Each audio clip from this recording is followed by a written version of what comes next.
Good morning, person.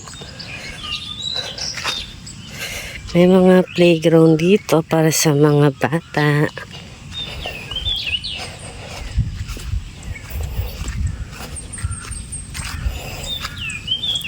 Ito ang playground para sa mga bata.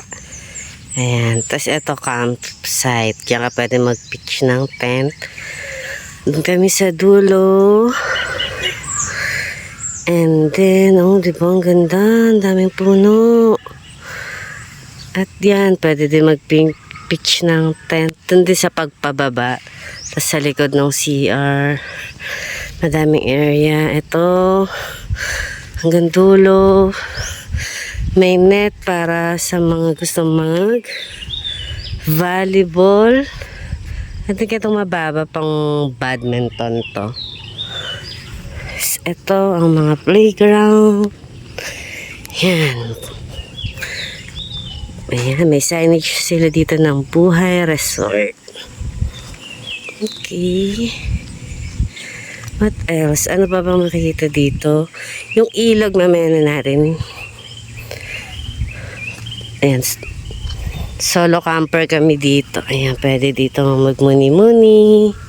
Marami din sila dito. Hammock. Hindi mo na kailangan magdala. So, 1, 2, 3, 4. 5. 5. Ba, ang dami na. Sa ibang campsite, parang wala pa ako nakitang merong silang pinrovide na ganyan. Hindi ba, ang lawak pa pala dito. Oh, may lababo din dito. Ang kagandahan dito, guys, yung napwestuhan namin, ang tapat niya meron na ring gripo, parang ganyan.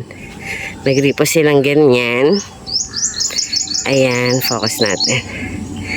Ayan, may gripo sila. Ito, meron din dito, may lababo na. So, maganda ditong mag-pitch ng tent. Ayan, kasi may lababo. Tapos dito ginaganap yung bonfire. Tuwing 8 PM yan. Dapat kagabi. Kaso, hindi kami nagpa-bonfire kasi dalawa lang kami. Kakahiya naman. Pero pamaya kapag kami pa din, yan, magbo-bonfire kami. Hindi ba, naka-set up na siya. Kasi kagabi pa nilang sinet up yan. Oh. Napakalaki ng lupa nila dito. Yan, ang tent namin. Napaka-presko, oh. Daming puno. Mamaya mag-river kami.